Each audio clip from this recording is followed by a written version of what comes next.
Jake Thompson was a man of unparalleled expertise and unflinching courage, respected in herpetological circles as the best snake milker in the business. His days were spent in a state-of-the-art facility, surrounded by rows of glass enclosures housing some of the deadliest snakes in the world. Each morning, he methodically worked his way through the serpents, extracting their venom with the precision of a seasoned professional.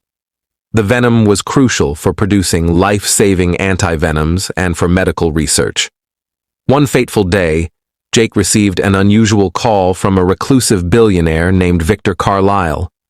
Carlisle offered a lucrative contract for Jake to travel to his remote estate deep in the Amazon rainforest. Intrigued and enticed by the generous offer, Jake accepted.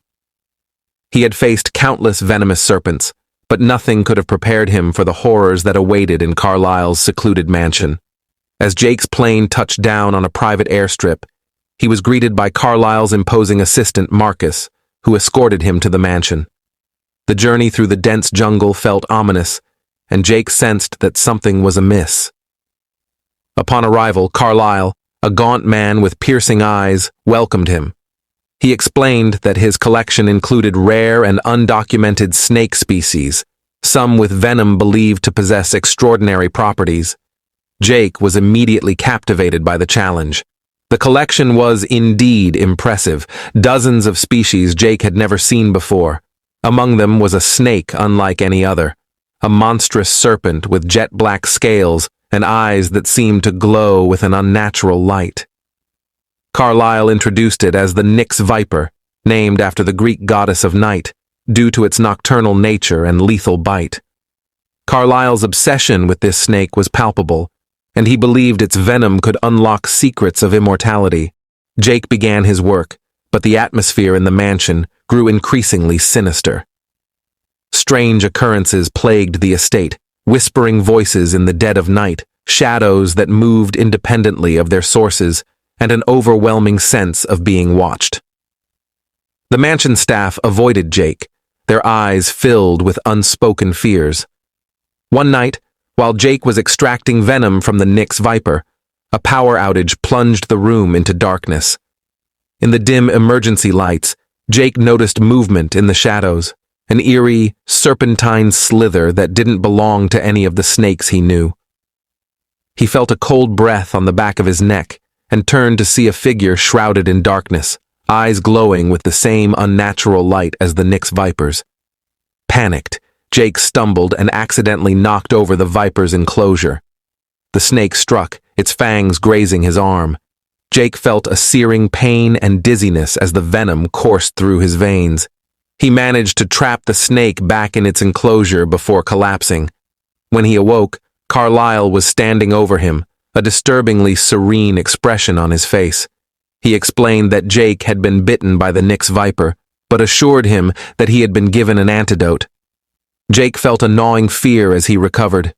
His dreams were haunted by visions of serpentine creatures and Carlisle's cold, calculating eyes. He began to suspect that Carlisle's interest in the Nyx viper went far beyond scientific curiosity. Late one night, Jake overheard a conversation between Carlisle and Marcus.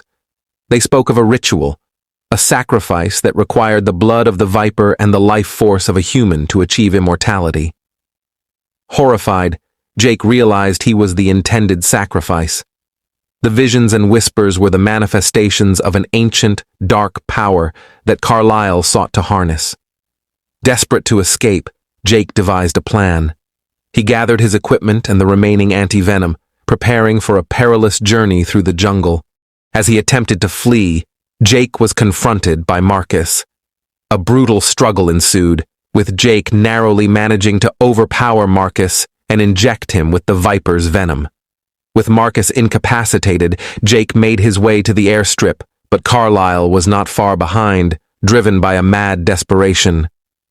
In a final confrontation, Carlisle revealed the true extent of his madness, his body partially transformed by previous experiments with the viper's venom.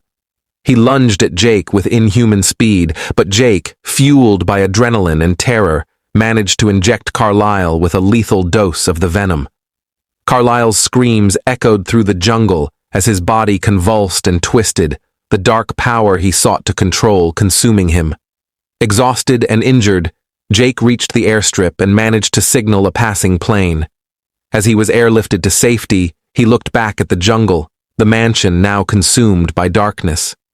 He had survived the nightmare, but the horrors of Carlisle's estate and the malevolent power of the Nyx Viper would haunt him forever. Jake returned to his previous life, but the encounter had changed him. He continued his work, but with a newfound respect for the dangers that lurked in the shadows of his profession. The memory of Carlisle's twisted quest for immortality served as a chilling reminder of the thin line between scientific curiosity and unbridled obsession.